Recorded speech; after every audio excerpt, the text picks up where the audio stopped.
here today with the Goo Goo dolls. Hello. Thanks for taking the time to come. So you're on tour right now and you're visiting cities that you haven't been to before, like St. John's. How has the reception been so far? In St. John's, it was fantastic, and in St. John, it was fantastic. And where were we in between? We were in Grand Falls, Windsor. Halifax. That was great. Windsor or Halifax was a sit-down theater, so it was a little stiff, you know. Okay. But all in all, the response has been really great, and you know, the people that we met in Newfoundland, they were just, you know, when they talk to you, they're kind of intimidating. Okay. If that's the kind of talk that, and then you're like, but they're then just such nice, generous people. You know, it was really fantastic. So in December you played in Soho in New York at the Apple Store. We did. When's that performance going to be released? As soon as we can make up our minds whether it's good enough to be released or not. Okay. Was it an acoustic show? Yeah, it was an acoustic show. But we're still listening to the tracks and trying to sort through them. All that. So you know, most likely and yes. We don't like to be in the same room together, so it's usually just a 2-word email. You know, about, you know, yes, no, maybe. No, I think at this point it just need to be mixed. So it has to do with how They do need to be mixed. We just need to approve the mixes. Once we sign off on it, it's probably next couple of weeks. So you've been around for a really long time. You played in big shows, small shows, indoors, outdoors. What kind of venues do you prefer performing at? Each one has its benefits, you know. I mean, you know, when you're playing outdoors, it generally means it's the summertime and you're having, you know, you're on a summer tour. That's always just a great vibe and a good feeling. I love playing big places because I know I'm going home with more money. That's always good. You know, in small places, you get to make a more intimate connection with the audience. You really, when you're playing small shows like we're doing, you're really sort of preaching to the choir, but it's important to preach to your choir, and it's important to make sure that the people that have been loyal to you understand that you appreciate them. So what's the most memorable show you've ever had? For me, well, there's a couple. There's we played the concert for New York City at Madison Square Garden right after 9/11. We played the 46664 concert for Nelson Mandela in South Africa. That was a big deal.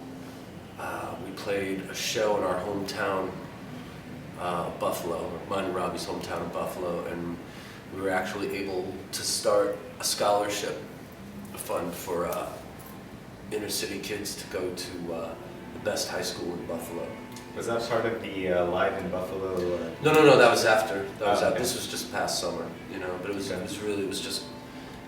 was amazing to think of that just because we wrote a few songs that many people would show up, and that we can affect one kid's life forever. You know, every year we get a chance to do that, and that was a really satisfying experience. Well, what's the process of your songwriting? Well, up until recently, it's been, you know, 90% panic, you know, and 10% work. So it's kind of I'm trying to tip that over to, you know, maybe 50% panic and 50% work. I think would be work in my favor a little better. But you know, it's interesting when you do something longer and longer and longer, that, you know, you hear about these, and you've experienced them, I'm sure, and we've all experienced them, these just like flashes of like what you really feel are inspirational. But I find in my own life, at least, you know, with my own songwriting, the period of inspiration gets shorter and shorter, and the period of working and crafting gets longer and longer. You know, so you become more of a craftsman and an artisan rather than than little muses dancing around your head in the middle of the night. You know. So do the lyrics dictate the direction of the music, or is it the other way around? No, the other way around for me. Really? Yeah. I've actually been experimenting just in the last week that we've been out on this tour with just writing lyrics you know, and then figuring out melodic structures for that kind of thing. Just trying it that way. So you've been writing lyrics right now. I have been writing lyrics and music for, you know, some new material.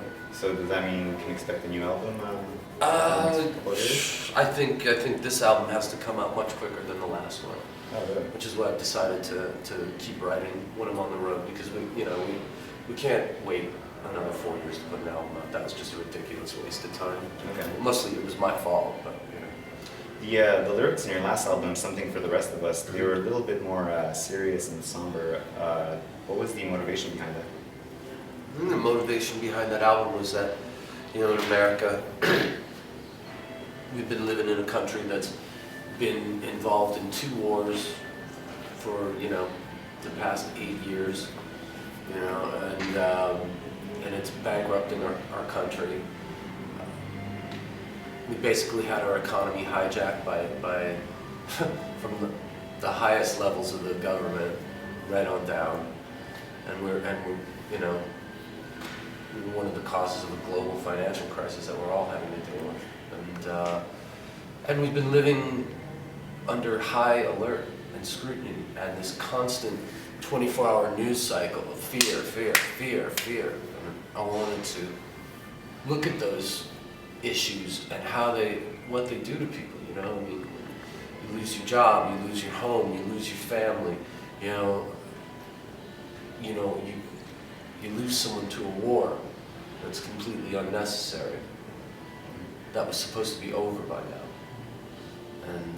And then you look to the new leader who's supposed to have the answers, who claimed to have the answers, who made a lot of promises, and then he just turns out to be just a slightly left-of-center corporatist. We worked incredibly hard for him. We raised a lot of money to get him, you know, to help get him elected, and you know, we opened for him at speeches and things. And we had a lot of faith, but I think he's going to go down in history as a man who tried to do the right thing and failed. You know. Okay. Anybody else want to say anything? You're gonna let me hang myself. I'm swinging. You're doing great. You're doing great out there.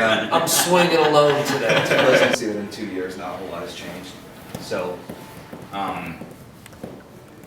America just seems to be sort of a broken democracy right now. And it was actually interesting. I was talking to a guy in England who was actually in Parliament over there, and he was the one pointing it out to me. How, you know, England seems to be getting things done right now, and America doesn't. It's so polarized. It doesn't seem like anything can get done. I mean, I think Brock's intentions are good. I think his opponents are playing more of a game than actually wanting to do the right thing. They just want to see him fail, so they'll oppose anything he proposes, even if they agree with it, which is pretty ridiculous. It's hard for me to believe that a guy that came out of Chicago politics, you know, isn't capable of hitting below the belt. You know, I mean, it's just, that's, you know, one of the dirtiest political cities, most, you know, in the world. You know, but it works. You know, so I mean, I can't believe, you know, he hasn't whipped out some of that, you know, old time hockey. It's a crummy job. It is a crummy job. Yeah. Okay, so on a more serious note, you performed at the Orange Bowl and the Pro Bowl recently. Are you guys fans of football? We're fans of huge events that we get invited to play. Yeah, it's really cool they've been inviting us to those events. Those 2 in a row were pretty huge. We think maybe they keep inviting us because we really aren't big sports fans, so we don't make a big deal out of it. Yeah, we don't hassle. We don't want our bunch of pictures free taken with stuff. anybody, you know. Any chance that we'll see your music on the show? I think that's up to them, not us. I actually met the guy with the mohawk, that dude, and I said to him, you should do one of our songs on Glee. And he said, that's a really good idea, I'm going to bring it up to the producer. And that was about a year ago, and I haven't heard anything. So. Yeah. Did you go, hey, you're that dude from Glee? I did. I don't even know his name, yeah. Maybe we'll have a sporting event show and we'll invite you guys in. Yeah. Oh, since I've been in Canada, my favorite television show is Little Mosque on the Prairie. I've heard about this. It's the most amazing thing I've ever seen in my life. It's awesome. I'm about to catch that. You developed as a band before the internet. Mm-hmm. How has the internet changed the way you produce your music and release it? Well, I mean, obviously, iTunes is the main sort of artery that people tap to get their music. and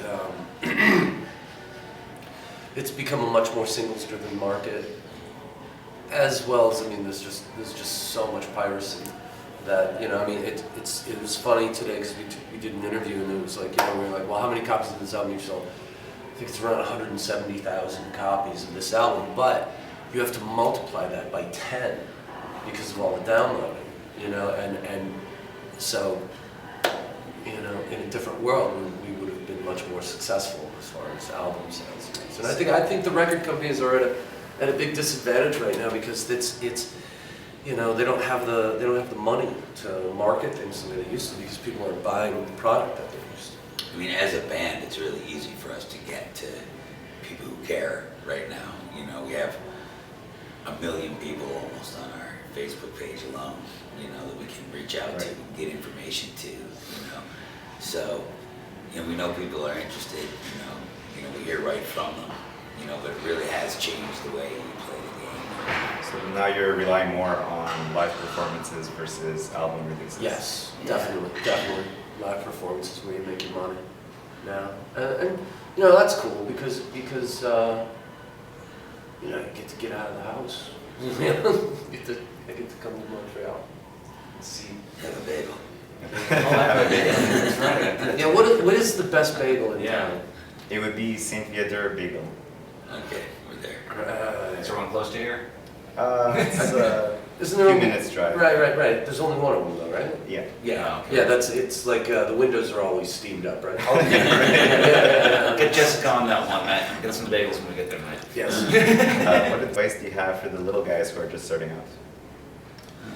I would say the most important thing to do is let yourself be influenced by other artists for a little while, and then as you grow, you find your own identity, and just really do your best to find your own voice, no matter what the consequences are. If you want to be famous, you just have to be pretty enough. That's fine. They'll work the rest of the details out for you. Can't sing, can't dance, no problem.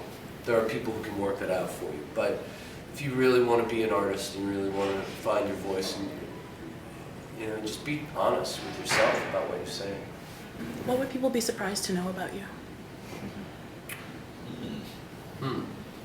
I don't know. I was talking to a guy yesterday, and he was like, I'm really surprised, judging by the kind of music that you write, that you actually have an opinion about politics and things like that. And I was like, oh, thank you. I'll accept your backhanded compliment.